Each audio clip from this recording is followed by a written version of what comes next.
Thank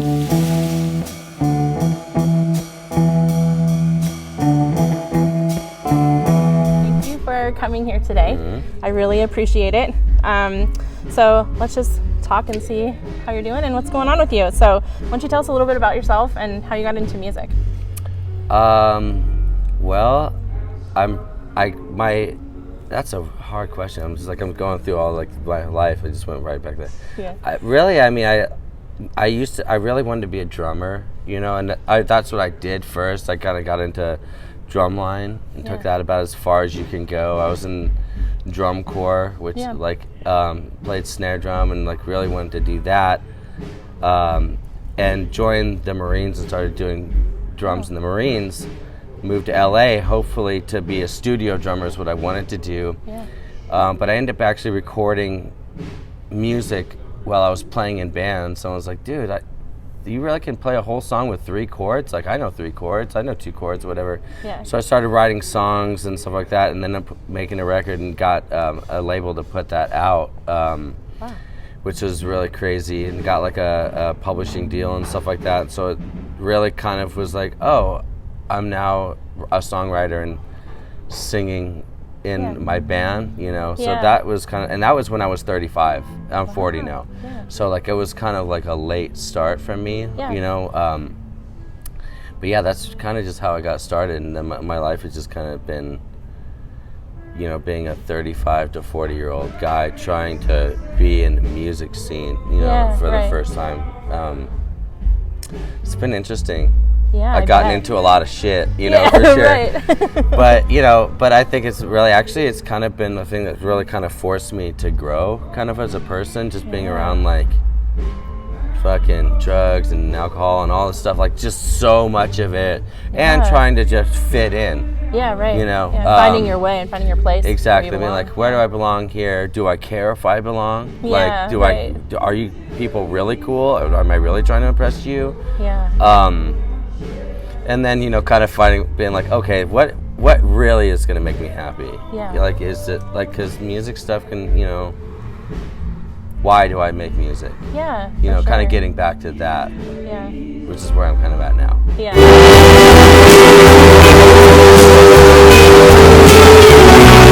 What inspires you to keep continuing to do it at such a late age, to keep continuing to do it? Honestly, even last night we played a show and there was nobody there. We're in Tacoma, and neither one of us had played there before. Yeah. And you sometimes you're just why am I doing this? Yeah. You know what I mean?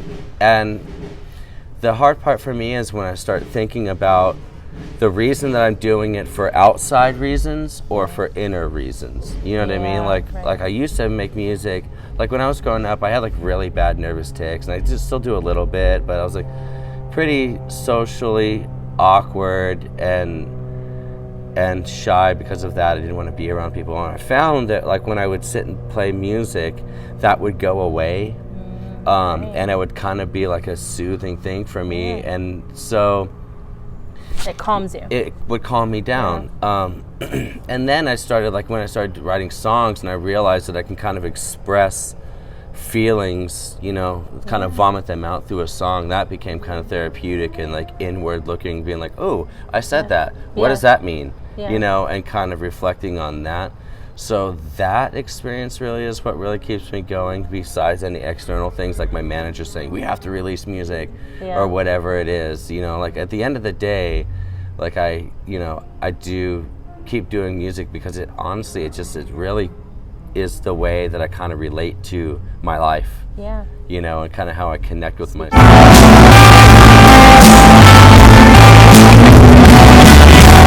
Song, or when did you really get into first writing?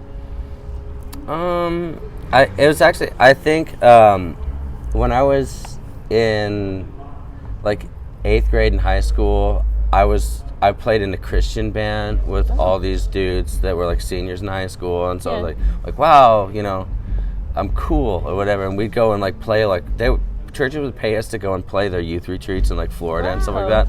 And I was kind of I was never super religious or anything. I was just kind of doing it because my parents or whatever. Right. But I was kind of looking around at leading. No, but I remember it's huge. the boys going down, and because I drummed Yeah. Of the guys going down to the beach with the Yeah. girls and playing songs and stuff, Yeah. and I was like, dude, this is fucking bullshit. I should be doing that. Yeah. Whatever. And so like I think my bass player taught me a couple of chords, you know. That's cool. And then I So just with those three started chords? writing songs. Yeah, and I was just like, at first I was just kind of like, you're ripping off DC Talk or whatever Christian band I was listening to at the same time. Oh my gosh, I loved DC Talk. Oh, bro, don't get me started. Them too. I'm still kind of connected with that scene. My wife, she led praise and worship until like a few years ago, and then she had her existential crisis where she was like, "What does it all mean?" Yeah. And now she's like, going to hell with me. But like, her family, like they run like church, like couples retreats where they still have like Stephen Curtis Chapman and all these Christian people. I'm like, they're still doing it. Yeah. I I saw he was on tour. Yeah, that's crazy. It's crazy that all those.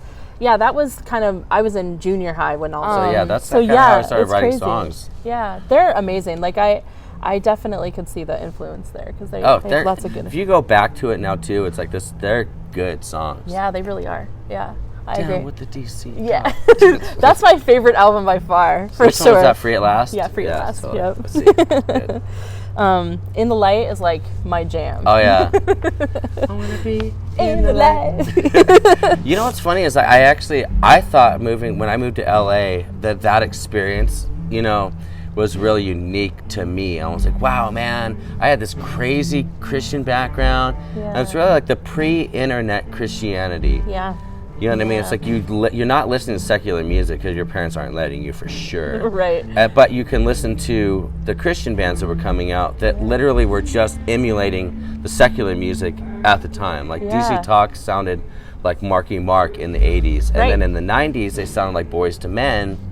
Yeah. And then all of a sudden in the late 90s, they started sounding like Nirvana. Even a Jesus Freak starts out with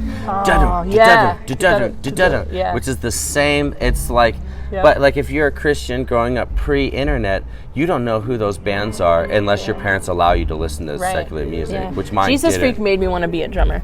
Totally. I was like, I just want to be a drummer. And then I heard Rush when I was like a little after that, Tom Sawyer, and I was like, yes. And I got into drumming after that, and I became a drummer. Are you a drummer now? Yeah, I'm a drummer, yeah. That's awesome. I mostly play guitar and just write music with guitar. So That's awesome. Yeah, but I started out as a drummer. Yeah, that's a good way to start, I think. Yeah, I love it.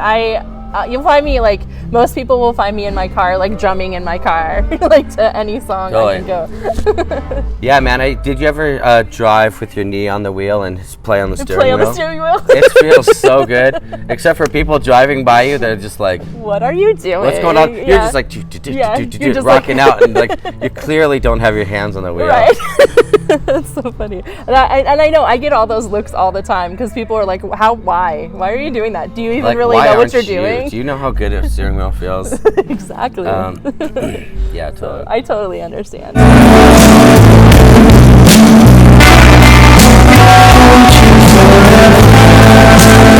How do you get in that creative mode, like to write a song? Where does that come from? I think that's changing for me because I used to think that I had to. I mean, I know I'm smoking weed right now, but I used to think that I had to like get wasted and it'd be like 4 o'clock in the morning. And really, I think what that was finding a place where there's nobody distracting you, no one's texting you at 3 o'clock in the morning. Yeah. And then, the alcohol and stuff, like breaking yourself down to where you can get that raw emotion, like really just say whatever. But I'm trying to, like, through, like, therapy and wisdom and stuff like that, try to be able to pull from those places without having to do that. My wife certainly is not pumped about me being up, at 4 in the morning wasted. Right. But yeah, no, now it's like I kind of actually just kind of like let it build up. Yeah. And then I just find the times where I'm like, all right, babe, I'm going to be over there working on music. Like, don't even knock on the door. Yeah. If you don't want to get your head chewed off. Like, because, you get in like weird, vulnerable place. Yeah, you have to. It's like you have to be in a place where you're not worried about somebody thinking that you suck or being ashamed of what you're doing. Yeah. You just have to be able to do it. There's definitely been times where my wife doesn't understand that. She's like, honey, what's going on? I'm like, get the fuck out of here, Rich! Or whatever. And then I'm like, whoa, I don't even know where that just came from. I'm like, I did not mean to call you that. Or whatever. I just have to like kind of find that time, or at least just listen to myself when I'm like, oh, ooh, I'm really feeling creative. I know you wanted to watch, you know, Forensic Files, babe, and go sleep, but like I gotta like, you know, go over there for a while. Yeah, you gotta get in. You gotta do it while it's in and that just, moment. Yeah, and just answer. And sometimes I sit down and I play, and I'm like, I was wrong. Yeah. And then I'm like, okay. But the thing that I'm actually really learning now is how to do a balance of both.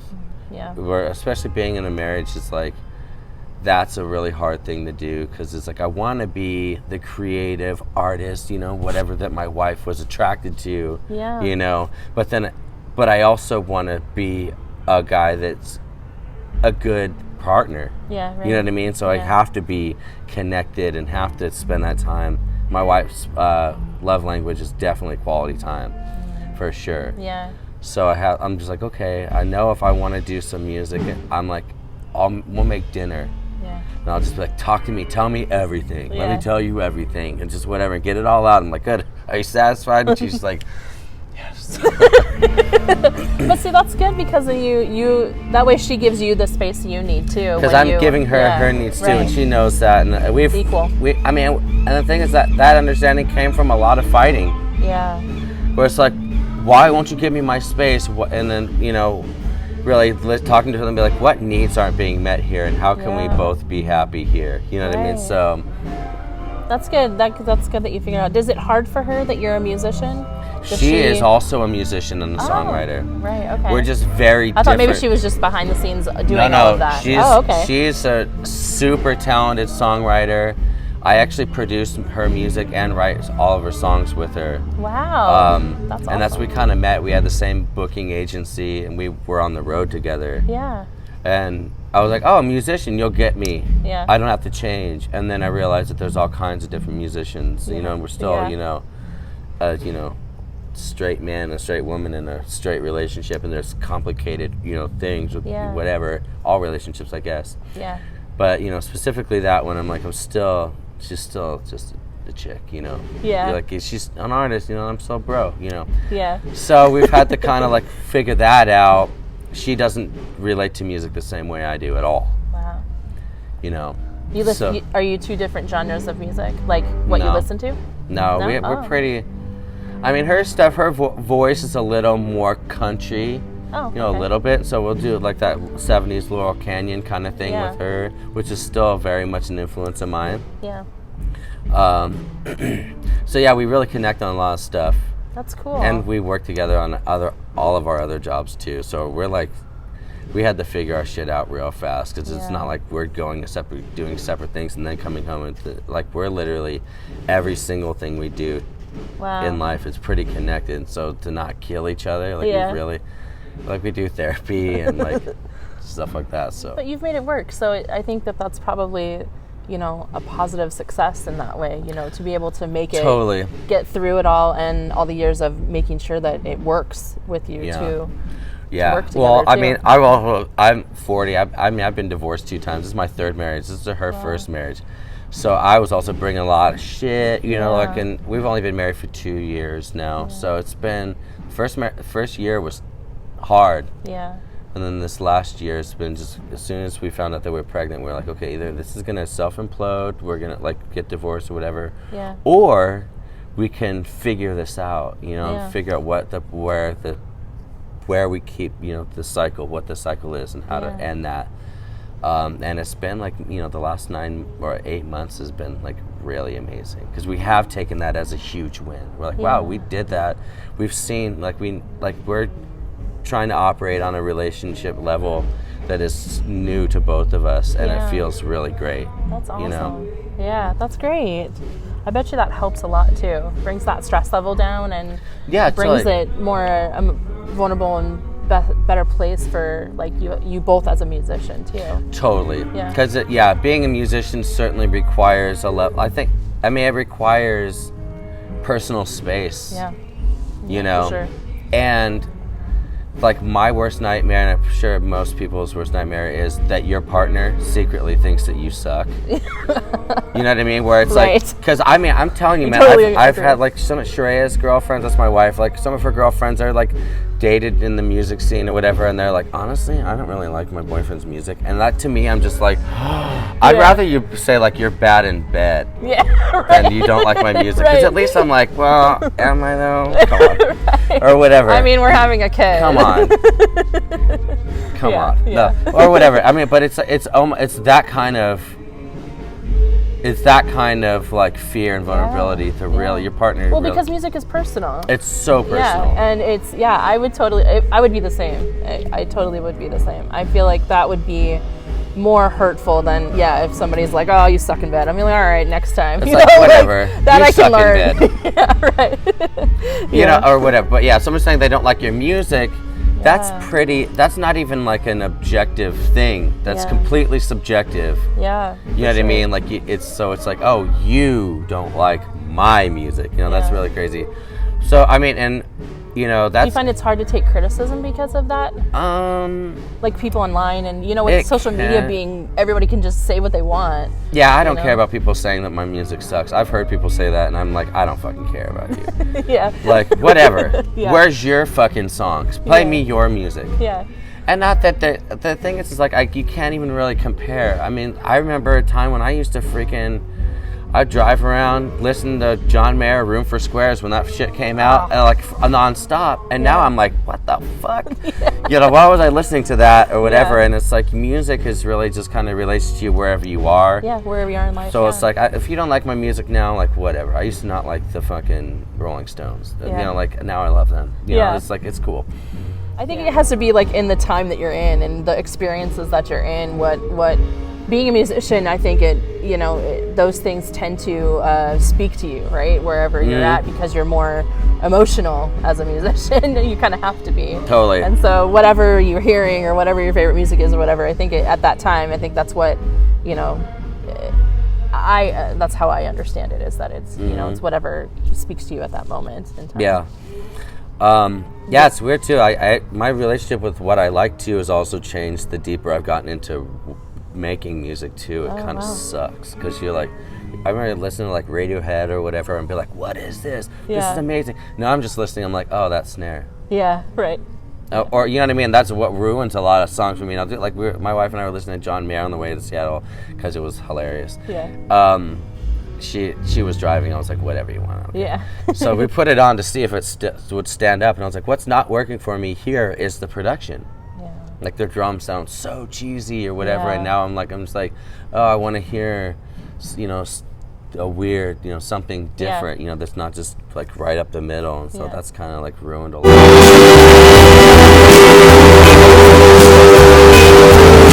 Do you find with music changing so like effortlessly, it's just as the time changes, you have to kind of change it like a tide? Do you feel you have to change, or do you kind of stay in the same realm of? I think on a level, all musicians have a crisis of identity. Mm-hmm. Who am I? What is my music supposed to be? Yeah. You know what I mean? So like I think in a way, I found an identity of how I associate myself production wise or whatever, and I try to do that. But then, you can push boundaries, certainly, and I think that people will forgive a lot more than maybe not your snobby music friends who are like, a drop beat in your song, what the fuck, bro? Yeah.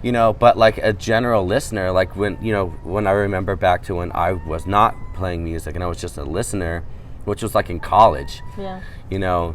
Like I wasn't caring about any of that stuff at all, or if like Radiohead sounded like they were playing Creep and all of a sudden they come out with Kid A and it's totally different, and I'm like fine with that. Yeah, right. Yet as a musician myself, I'm like, oh, but if the drums sound too clean, my friends will make fun of me. I think I sound like I suck or whatever. You know what I mean? So it's kind of like both. Yeah, right. I always find it interesting that that kind of is the consensus. People just kind of, as musicians, they just kind of do what they do, and it just kind of fluid. They eventually find their way through it, even though it changes constantly, and what people want to hear and what they want to see. And so it's interesting that like most people don't care. Most musicians are like, I'm just gonna do my thing. Totally. I think it's just like the pressure if you have a peer group or whatever, or like a label or your manager, whoever it is that expects you to sound like a way. You know what I mean? Yeah. Especially like labels and stuff like that in music industry. Like they're just like, this is what you are. Yeah. And if you try to deviate from that, they're just like, whoa, man, like what are you doing here? Stay to what works. And it's like, well, I want to grow. Yeah, for sure. Maybe you like that better. Maybe it was better. Who knows? But like, I'm not doing it because you are judging. Damn, man, this is Rap City. Yeah. It's not as bad as New York, though. I would say that. It's actually pretty dark now. Yeah, it is. I can still see. They might want you, I think. They might want me, for sure. Okay.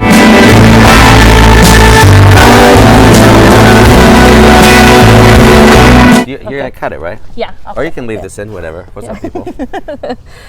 Okay, so if you could collab with anybody, who would you collab with? Man, that is a really hard question. Jesus. That is such a hard question. I mean, do a collaboration. I mean, I think it would be really, really fun to actually work with like Nigel Godrich or something like that. Or at least just watch him play. He produces like a lot of bands. He did the newest Roger Waters record. Of course, like all Radiohead and like a ton of other stuff. But like I've just like his production is just, I mean, it's not necessarily even my favorite. But what I like about it is he'll take a regular song and can turn it into something sonically that's like, this kind of out of the box, you know what I mean? Right. And so it would be interesting to just to grow personally, like to go and work with him and be like, here's a song, what would you do with this? And then just watch somebody else do that and be like, wow, man.